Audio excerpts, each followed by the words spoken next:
It's Sunday night, and you're live from the point. The weekend's fading, bikes are in the shed. Got stories of the open road running through my head. From six gaps, curves to a tale of the dragon run. The riding is over, but the talking's just begun. It's fellowship, fatherhood, and freedom we share. Got your questions and comments right here on the air. So pull up a chair and let's get it right. Live from the point on a Sunday night. Thanks for stopping by to visit with me. I know there's plenty more out there for us to see. If you like what you're seeing, smash subscribe for me.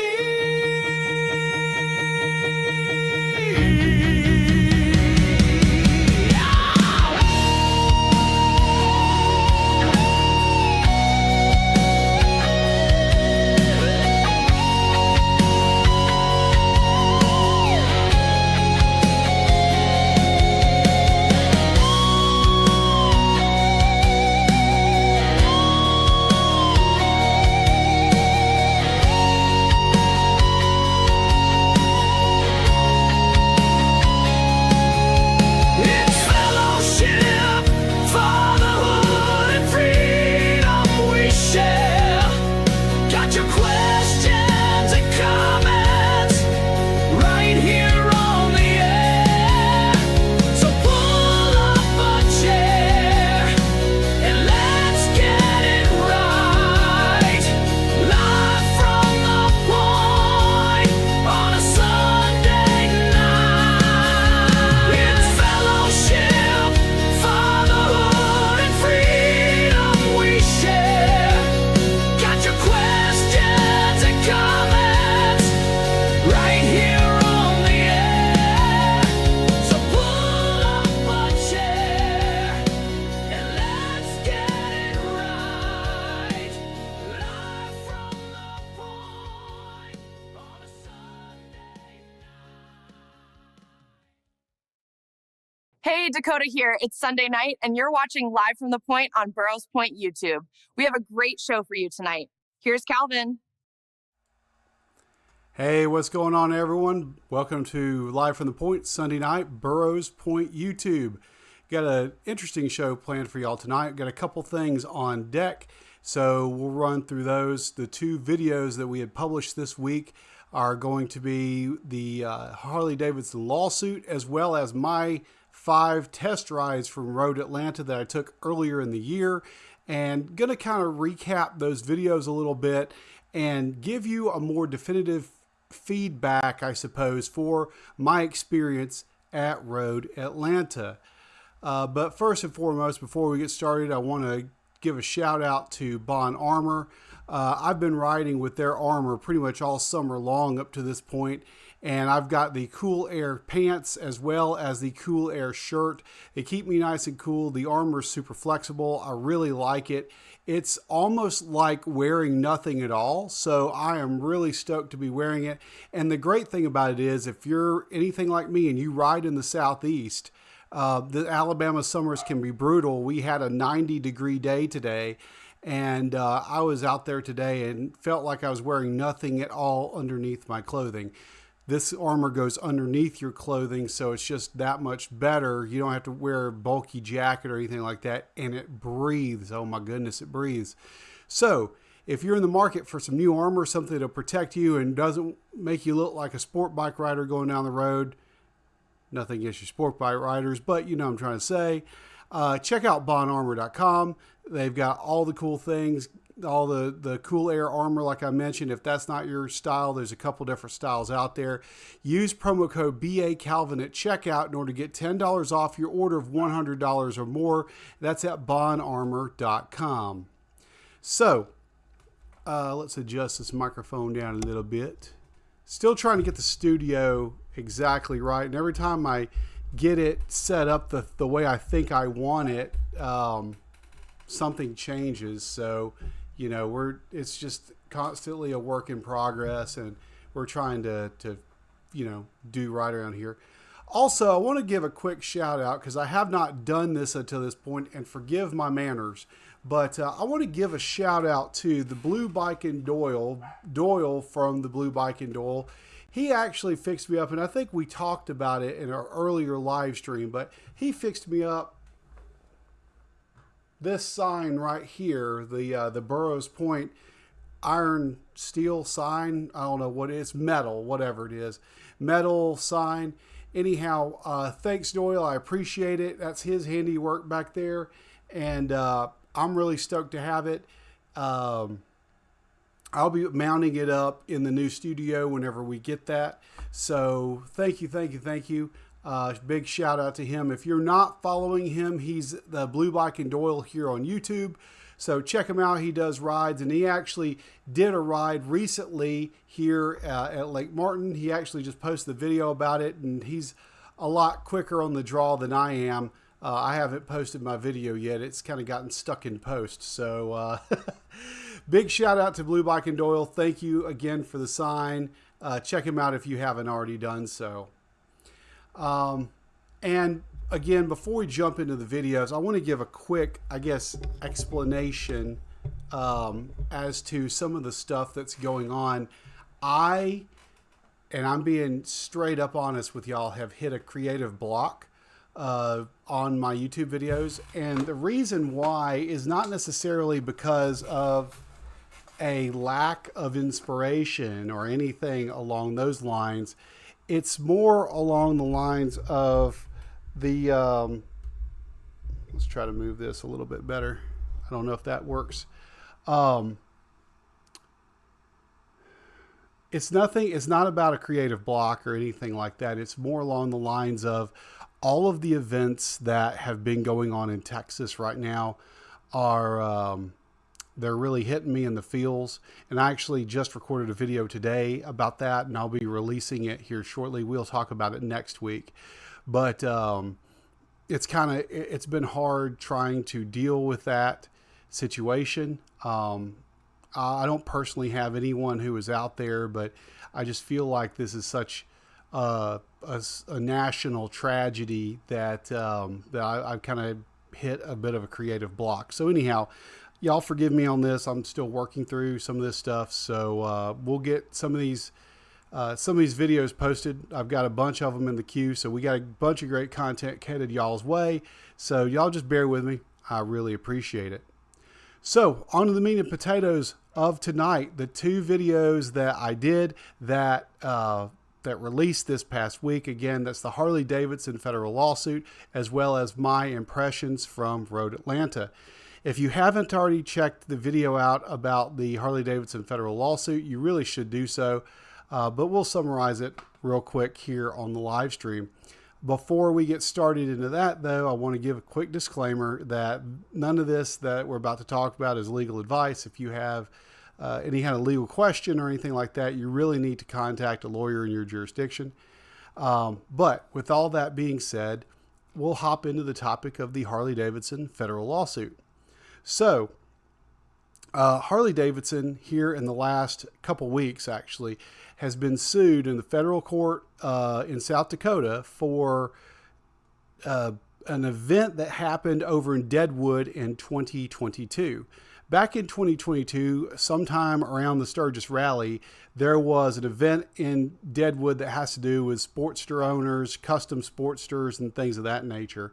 So there was a guy who, I guess he was a promoter, and he either worked for Harley-Davidson, for the Deadwood Chamber of Commerce, or some entity that was related to those entities there in Deadwood, and they were having this big, huge contest. And as with many things around the Sturgis Rally, they were cutting up, having a time, all this, that, and the other. So what this guy ended up doing was... And we're going to adjust this microphone yet again. Still trying to find the happy medium for it. That might actually work. So let's try this. That might actually work. All right. So the thing about this contest, I guess the event that was going on, right, is there was a promoter that worked for the Deadwood Chamber or for Harley-Davidson or both, and they were out there cutting up, and they had a pool set up as well as one of those big, either a scissor lift or a boom lift, some kind of thing that elevates you up in the air, and there were people jumping off of this lift into a swimming pool of some kind. And that was kind of the basis for this big contest, I guess, is that they would have folks jumping off into this pool.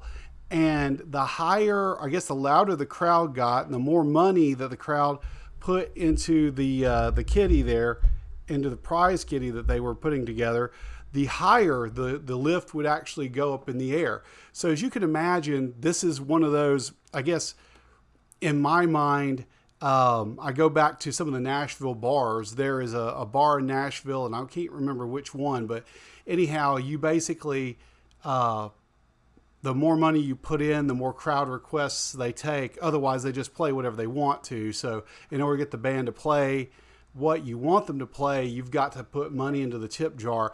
I guess it's kind of similar to that. But anyhow, in this case, the crowd kept getting louder, so that lift kept going up higher and higher and higher. And I guess there were other people that had jumped earlier that were in this pool. So this guy, he was feeling the peer pressure and decided to get on this lift. And once he got on the lift, he felt like he couldn't get off. And he ended up jumping off the lift and either hitting the bottom or the side of the pool, and ended up hurting himself pretty bad, actually. So he has turned around within the statute of limitations, because this is back in 2022, he has turned around and sued Harley-Davidson and the Deadwood Chamber, claiming that this guy either worked for one of those entities. So we, as of right now, though, the lawsuit's just been filed, so we don't really know anything about the case other than what's in the plaintiff's complaint. The rest of the information, we're just going to have to wait and see how the case plays out. There's about a gazillion steps between now and final judgment on that case. So we're just going to have to see how that whole thing plays out, because there's a bunch of information that likely will come out of that entire situation. We just got to give it some time, like with all things. So stay tuned for that. That's going to be an interesting scenario as it plays out. Of course, we'll stay abreast of the situation, and if any more things come up in the world of the news about that, we'll bring it to y'all's attention over here on Burroughs Point YouTube. So very interesting times for Harley-Davidson. This comes on the heels of the PR disaster that they had with the whole, I guess, what people are labeling as the go woke, go broke thing. That was a huge black eye on the part of Harley-Davidson, as well as the very huge unpopularity of the Hardwire campaign. So, Harley-Davidson has been taking it a lot here lately, has just been getting a beat down here lately on the PR front. And although this is more of a regional story, it kind of doesn't help, right, with the piling on that's going on about Harley-Davidson, which is unfortunate. I mean, in my opinion, Harley-Davidson is one of those iconic American companies, and it's got a reputation behind it for like them or hate them. Whether you think they're great motorcycles or you think they're hunks of crap, you've got to admit that they are a historic American motorcycle company, and that they have a following. No matter whether you like the riders or not, or you like the bikes or not, you have to admit that they have a following, and they employ people. They employ people across Milwaukee and a bunch of other places across the United States. They have some production overseas, but they employ a lot of people here in the United States. So me, as a motorcycle rider, acknowledging the history of Harley-Davidson and acknowledging what the company has done in the past for the motorcycle community, and recently, since Harley-Davidson was one of the forces that was promoting the tax cut, or the tax break in the Big Beautiful Bill, what I'm calling Big Beautiful Bikes. Harley-Davidson was pushing that too. So you got to admit that Harley-Davidson has done some good for the motorcycle community, and it would be a crying shame if this company were to suffer a demise by 1,000 pinpricks. So, just food for thought on that. Like I said, this is more of a regional story, but it makes you wonder about the motor company. How much more negative press can they get? Which, speaking of the motor company, that will bring us to our next video, is my reaction, or my adventure over to Road Atlanta to go ride 5 iconic motorcycles, 2 new ones, and then some older models, actually 3 new ones, and then two older models that have been around for a while, and what my reaction was to this. So this was the hour-plus long video that I did on the Road Atlanta trip that I had, and I went from Alexander City over to a hotel outside of Road Atlanta. It wasn't that far of a ride, actually, and it was actually still kind of cold this time of year. It hadn't heated up yet. I think it was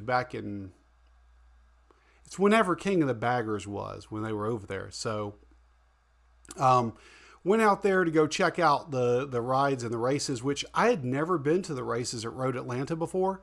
That experience was amazing. I only got to stick around for the warm-up rounds. I actually was on a timeline that day, so I got up, had intended to go to the races and check them out for a minute, and then do test rides for the rest of the day. I think in the future, if the Moto America circuit comes back around to Road Atlanta, I'm going to plan to stay there for a couple days and check out the races, because holy crap, what an amazing atmosphere. I really enjoyed it, and it was really cool. It was really neat. I really enjoyed it. I didn't stick around for the baggers. I was there for the sport races, and then I was there only on Sunday. So, they don't really race for a whole half a day because they do quiet time. But yeah, that was, I really enjoyed that. So next year, Moto America, going to stay for more than just one day. But I got over there to the Harley-Davidson truck as well as the Indian truck. There were a couple of other trucks over there. CF Moto had a truck over there. I believe Yamaha had a truck, and Southern Honda Power Sports was there. They had a Gold Wing on display, but it wasn't available for test ride, unfortunately. So that would have, as you know, I'm shopping around for a new bike. I guess I should take a step back and say that I'm shopping around for a new bike to replace my Voyager. And the whole reason for going out to Road Atlanta was to try out new bikes, figure out what the one that fits me, figure out which one that is, so that when I go shopping for one, I know what I'm looking for. And of course, that's what's on the consideration list right now is the Harley-Davidson Road Glide, the Indian Pursuit / Challenger. I'm looking at I was looking at the Heritage Classic, looking at the Honda Gold Wing, looking at the BMW R18, and maybe looking at the BMW K1600 since I'm looking at the Gold Wing. Those are the major models that are being considered right now. And like I said, this whole reason for going out there to ride these bikes was to try to help suss some of that out. So The first bike I rode was the 2025 Harley-Davidson Heritage Classic. And let me tell you, I really liked that bike. That wasn't a bad little bike. It was light. It was maneuverable. I enjoyed riding it. But my only qualm about that particular bike, the only thing I didn't like about it was that the windshield did not provide as much protection since, like I said, it was still cold when I went over there to ride. The windshield did not provide as much protection as I thought that it would. I have ridden a bike with a windshield before, and just a windshield. My Honda Shadow 750 was that way. And I rode it. I rode that thing. I rode the crap out of that thing just about everywhere. My only complaint about it was that the windshield for the stock windshield on that bike wasn't big enough. So I went and got a Memphis Shades, a taller windshield to go on that bike. Once I did that, it helped me a little bit more, but it still wasn't a full fairing. And that was something I always didn't like about that motorcycle. So when I went to go get a test ride on the Heritage Classic, I thought maybe it's a wider windshield. Maybe it will give me a little bit more protection, and let's check it out. So liked the power on the bike. The bike had plenty of power. I liked the fact that it was maneuverable. It felt light. I could yank it around, and it was a great responsive ride. I felt it was comfortable to ride. I had no issue with it. And to be a short to medium range tourer, I would totally do that. A day trip across the state, no problem. Would do it on there, no issues. But the only qualm I would have about it is, like I said, that big, multiple state, what if I want to go out to Texas? What if I want to go out to Pennsylvania? That kind of long distance riding that I would like to do, what would it hold up for that? Could I get the wind protection that I want in that bike? And I think the answer to that is no, unfortunately. That would be a great secondary bike. I would love to have that as a second bike. I may end up with a Heritage Classic on top of whatever else I decide to buy. It would be a great second bike. But as far as my primary touring machine, it just won't cut it. I don't think so. So loved the bike though. It was a great experience. I'll say that. It was a great experience, but not my main touring machine. The next bike that I rode was the Harley-Davidson Lowrider ST. Now that bike has gotten a lot of attention here recently. It's a relatively new model to the Harley-Davidson lineup, and it has gotten a ton of attention here lately because of basically what it can do. It purports to be, it's a softail, which, it's not one of those big bikes on the touring chassis. It's a softail, but it's got bags. It's got hard bags from the factory, and it's customizable, accessorizable. A lot of the accessories that are in the Harley-Davidson catalog, you can bolt onto this thing. And it's got that West Coast, it's got a fairing on it, which arguably a lot of people have said that the fairing on this Lowrider ST, Harley-Davidson, has really gone to bat on this fairing and has engineered it in a way to deflect almost as much wind as the full touring fairing can. And that's saying a lot for a softail. So great job, Harley-Davidson, on the ST, Lowrider ST. That fairing really does deflect a lot of wind. Have no issues with the fairing. In fact, it's not really my forte. I didn't think I would like it, but the West Coast look on that, custom West Coast look on that bike, I actually kind of fell in love with it a little bit, and I could see myself riding the ST in with all things being equal. The only problem I had with the Lowrider ST, and I'm not the only one who has espoused this on YouTube, because I did my due diligence. I watched a ton of YouTube videos about this bike to try to learn as much as I could about it, to see, what I thought, because for a minute, I really was considering this bike, and I found it to be a pretty good alternative to some of the Harley-Davidson touring models. And for the price, I mean, the price is pretty okay on those comparatively. So it was reasonable. But the only thing I didn't like about that is the mid controls on this bike stock.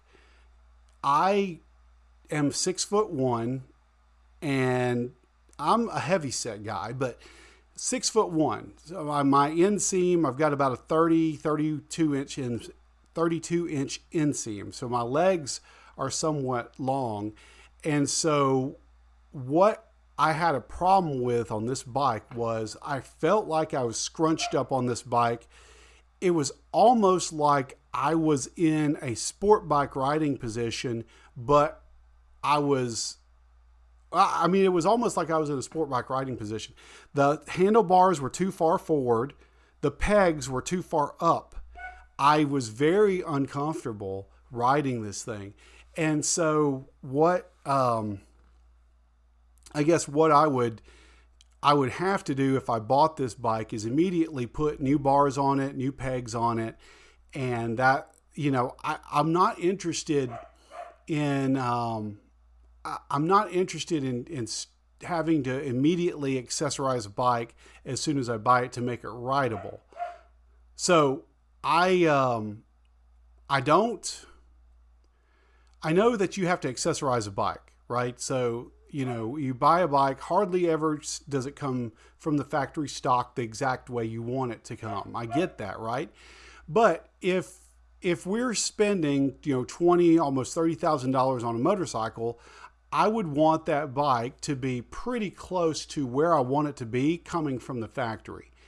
I don't want to have to spend $20,000 to $30,000 on a bike and then turn around and spend $5,000 more on accessories just to make it rideable. That is the only complaint that I would have had about the ST, is that I could not ride it the way that it came from the factory. Not for long distances. I probably ride on town, maybe, but to take it long distances, not a chance. So that I really wanted to like the Lowrider ST. I really did. But after riding it for a little while, that's just not the bike for me. By the time I got off the loop, I actually had to stop halfway on the loop to stretch my legs a little bit because I really wasn't about that riding position. If that tells you anything. So I really wanted to like that bike, but it wasn't happening. So I came back on that one and pretty much put that one away, put that one to bed.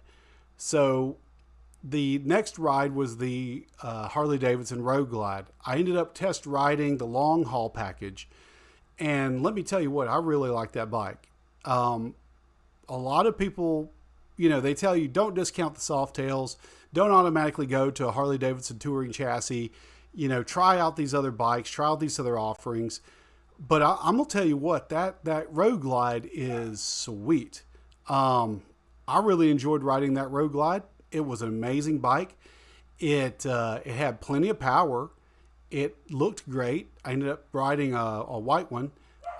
Really liked that white color. It looked great. It felt great. It had plenty of power. It was responsive. I can see if you were to modify the pipes on it, I could see why you would like it so much, because it's got the potential for that bark, bark, bark. Especially that new Milwaukee 8 engine that's on it. It felt very powerful. It felt very at home. I felt like I had I felt like I had everything I needed to go coast to coast on that bike and be comfortable doing it. So that was really nice. I really enjoyed that aspect of that bike. The only other thing about it, or the only issue that I would have had on the Road Glide is that, it must not be a problem that's unique to that particular model. I've heard this from a lot of other guys. I guess it's not an issue unique to me.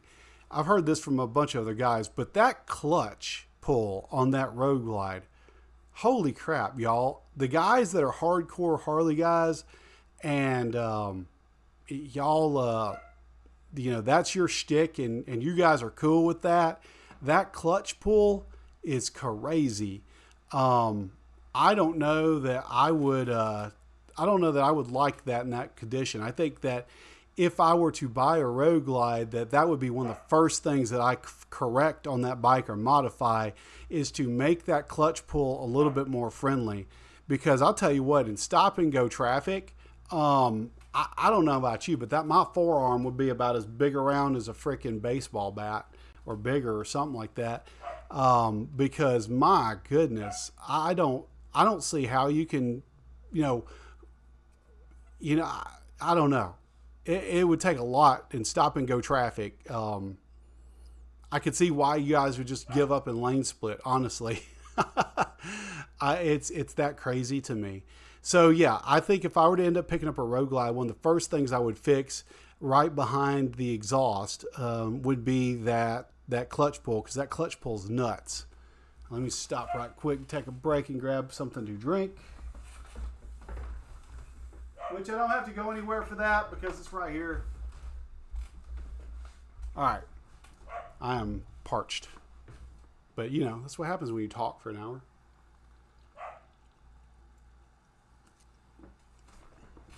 Also, if someone wants a dog, I've got one to give away. She just barks. So, if anyone wants a dog, it's over there. We won't tell the rest of my family. Lassie would have ran away. Y'all got my back on that, right? All right, so the Road Glide, but other than the clutch pull, I had no issues with that bike. Great little bike, loved it. Could see myself riding it, which leads me to the next bike that I test rode, which was the Indian Challenger. So after I got done with the Harley-Davidson tent, I went across the way to Indian and ended up riding the Indian Challenger. That particular bike, so I learned basically by hopping on that Challenger, it had a set of apes on it that was already pre-installed, because I think Indian, what they were doing is they were offering different accessories that are available on their bikes. They were putting them on their test bikes so you could kind of test them out as they go. So I ended up drawing a Challenger with apes on it, and that was long enough for me to realize I don't like ape hangers. Who'da thunk? So, yeah, apes on it. So that was fun. But outside of not liking the ape the ape hangers on it, that bike, holy crap. So the clutch pull was butter on it. She's got plenty of power.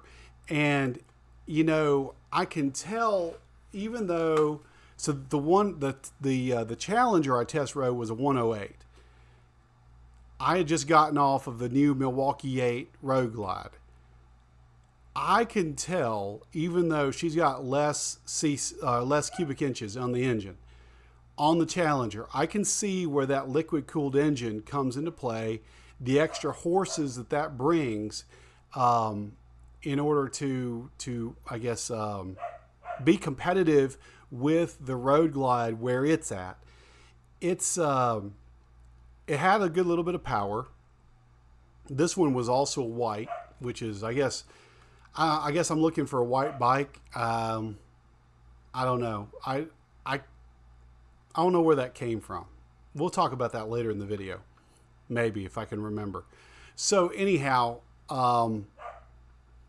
plenty of power, very responsive, had the ride modes just like the Road Glide did, which it took me a minute to kind of figure out on the Road Glide the different controls, because when I hopped on it, it was actually playing music and other stuff like that, and I wasn't prepared for any of that. But I finally figured out how to turn all that down and ride the Road Glide, and I found the ride modes on it, which, it had the 3 ride modes. The Challenger had the same 3 ride modes as the Harley-Davidson did. But I don't really find, the big display. I really liked the display on the Road Glide a little bit better than the display on the Challenger. The Challenger's display and electronics look kind of like what used to be on the Road Glide. I guess I didn't mean to launch into a head-to-head here, but ended up riding the Challenger. It was a great little bike, very responsive, very much liked it. came back, hopped on the Pursuit, which is basically the Challenger full dresser. So the Pursuit was a great little bike. This one was a 112, and holy crap, you can feel the difference even between the 108 and the 112 at the Indian lineup. That Pursuit had a lot of power, and out of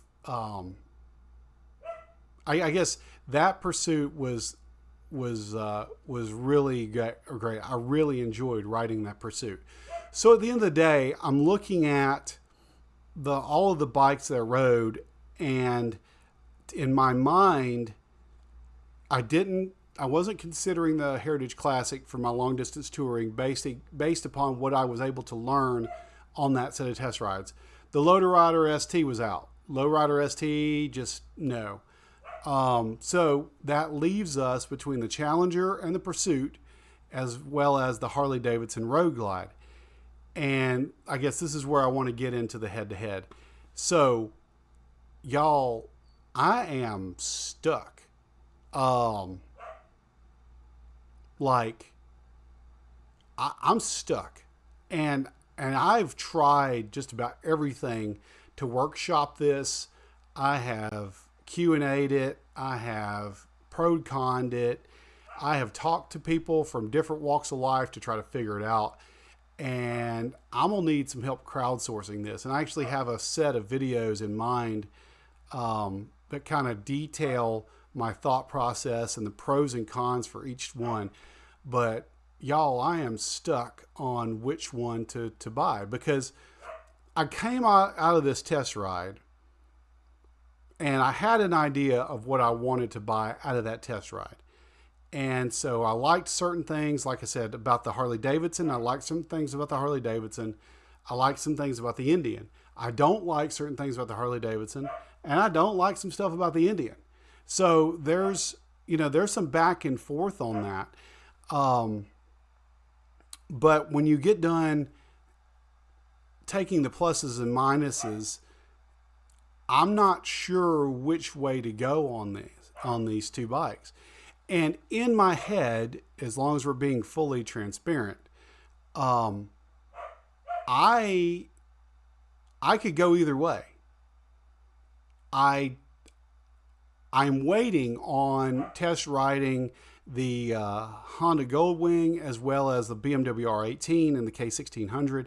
I'm actually hoping to wait until the Barber Vintage Festival to test ride the Beamers, because I think that they'll have a demo truck over there. So I will test the Beamers. I'll test ride the Beamers then.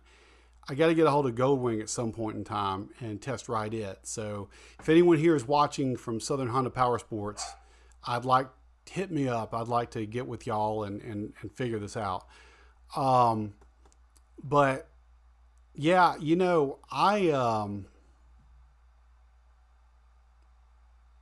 I can't, I could go either way on these bikes. Really in my head, it's between the Indian and it's between the Harley-Davidson.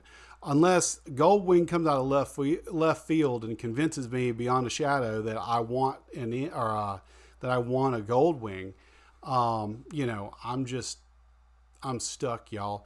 So look out for look out for a video series. I will go into in-depth detail about what I feel about each bike in detail.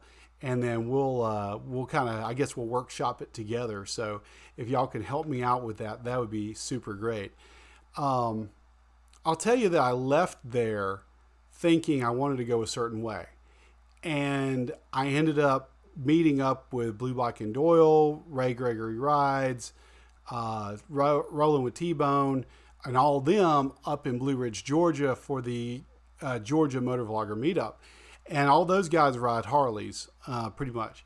And so I rode with them, and I had an idea of what I wanted between Road Atlanta and riding with them.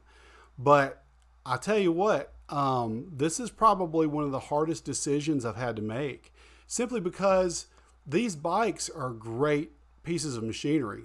I mean, I guess that goes to show, and there may be people who get pissed off about this, but this goes to show the strength of the American motorcycle economy when you have two different bikes from different brands that have different design philosophies, that have different heritage philosophy, or who have different heritage, different ownership philosophies.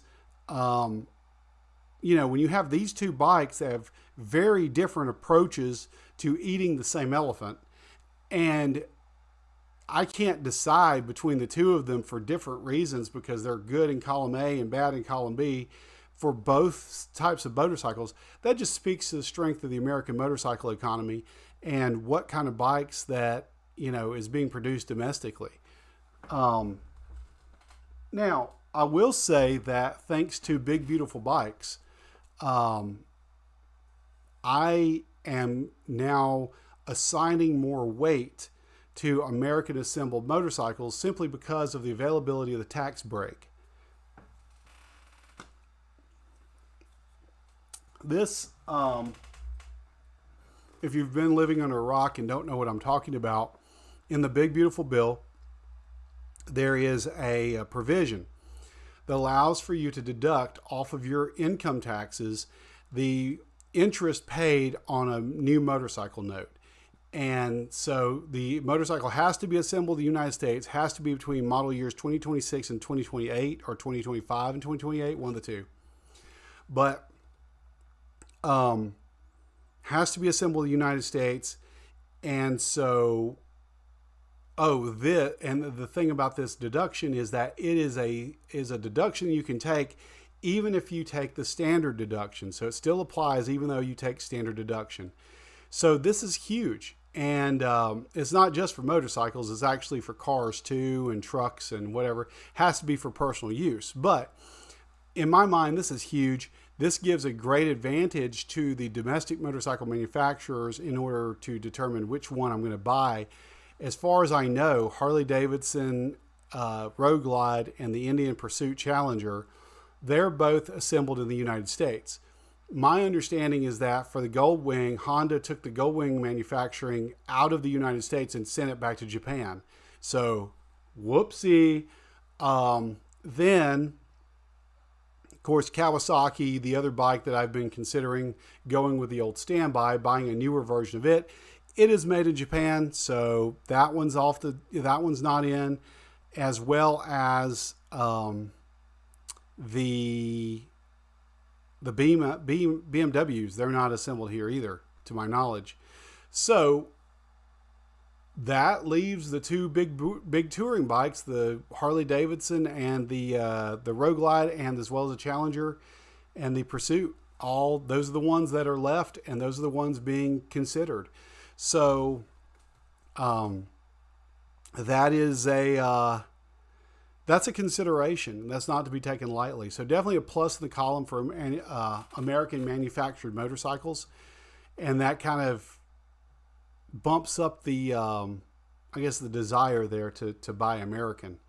So definitely stuck at an impasse about which one to buy, which one I should do, I should prefer. And with y'all's help, I'm going to crowdsource some information. So hopefully we'll get some definitive results on this here in the next several weeks. So anyhow, I left there very satisfied. I was very happy with the amount of riding I was able to do. I looking back on it, I probably could have stayed a little while longer and rode some of the other Road Glides. They had the long haul package, but they also had a CVO, and they had a couple of other Road Glide variants over there. I would have liked to have ridden them, and I think if I get the chance to ride them again, I will. But I've got a good idea as to what the Road Glide is, and I'm glad that I got to see the white color in the Road Glide as well as the white color in the Challenger. It gives me an idea of what I want. And so the reason why I want a white bike, and I really don't understand this, maybe it's a psychological thing. Growing up, my dad always insisted having white cars. I guess his thought process is that we live in Alabama. It gets hot down here in the summertime in Alabama. If you have a black car, it just absorbs heat.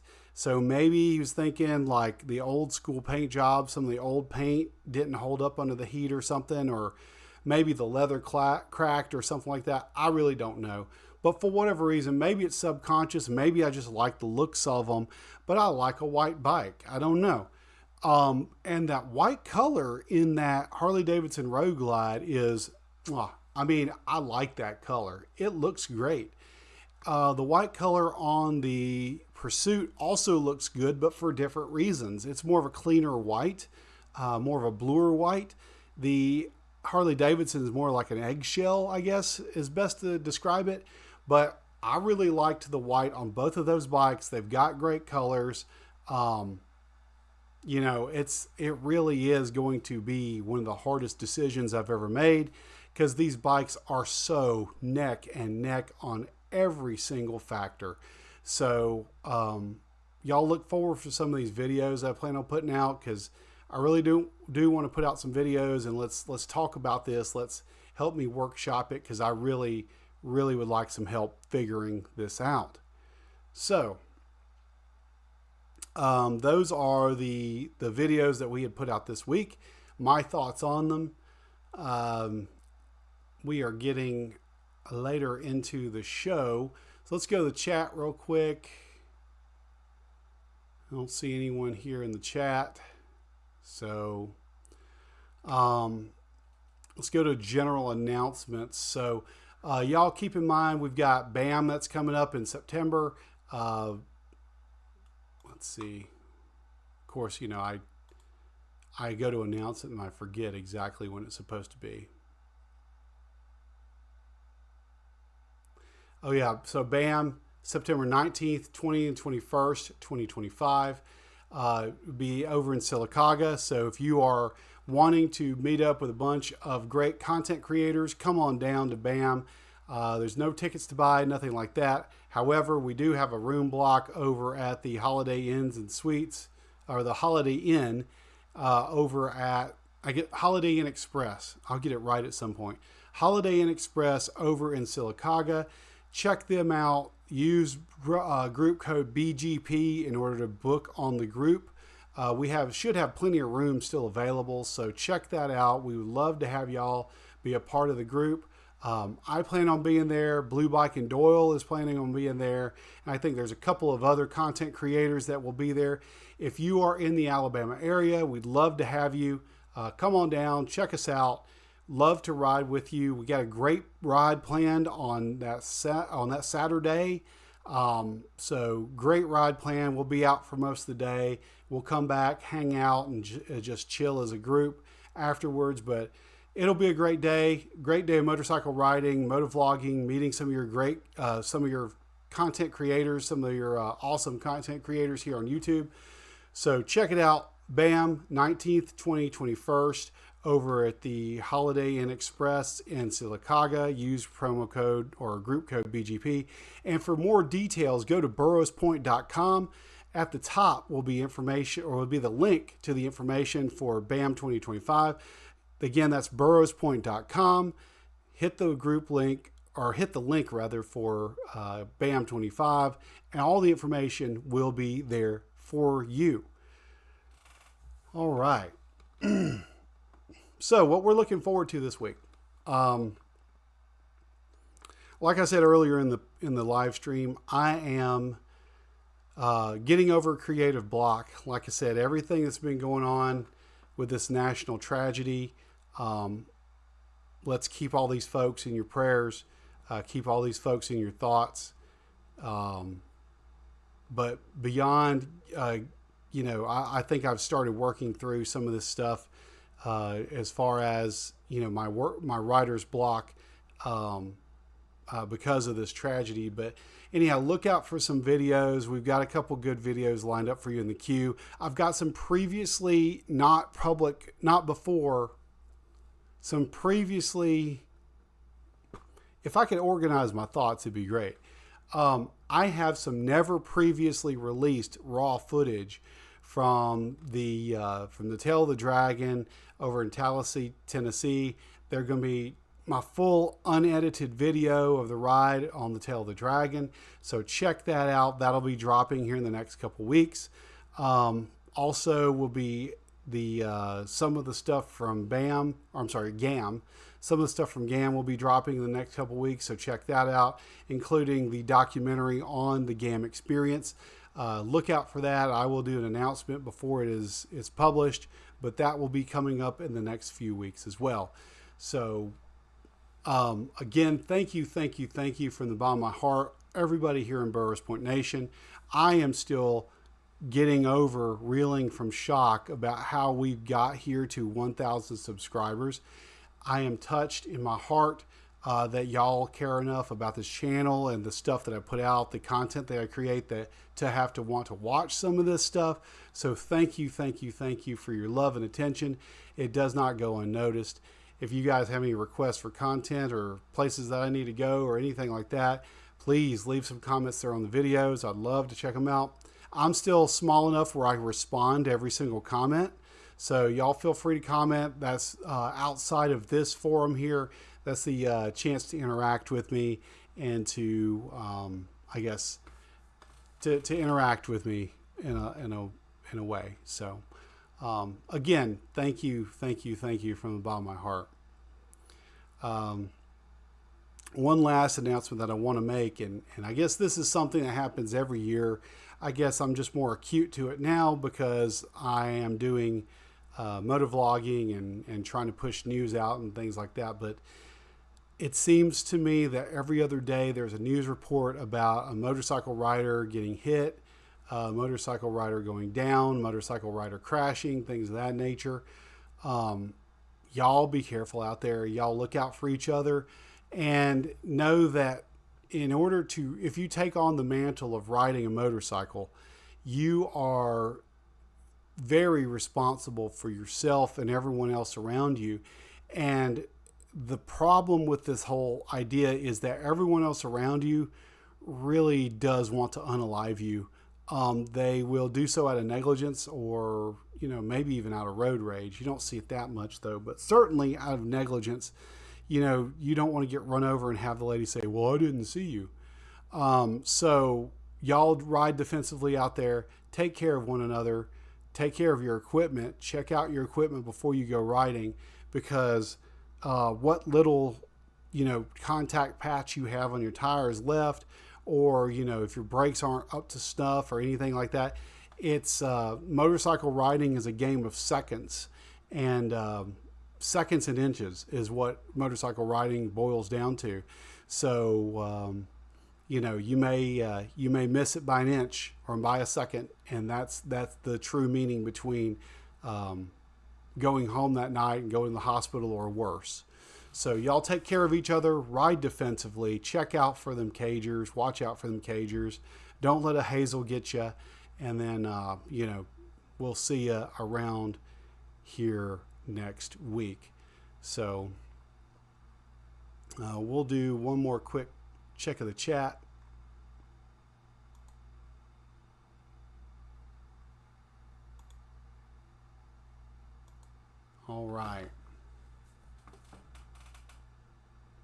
All right, we are good to go. So anyhow, that's all I really have for y'all this week. Just words of love and encouragement. Like I said, just with the national tragedy that's going on, I know that there's a lot of dudes out there. There's a lot of men out there. There's a lot of dads out there that are hurting with everything that's going on. And like I said, we'll talk about this more in the video that I'll release this upcoming week. But y'all look out for each other. Y'all look out for each other and know that these folks that are out there in Texas, they're hurting, and certainly the resources are needed. I know Salvation Army, they're taking donations. The Cajun Navy is out there. They're doing things. There's a couple other nonprofit groups that are out there. They're doing good out there, but these folks are going to need more than just monetary help.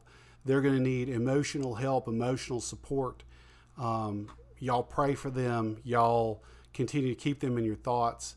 And any I'm just a YouTuber, so I really don't know anything. But if there's anything you can do to help, if there's someone out there that needs to talk about it or something like that, feel free to reach out, because we don't want to.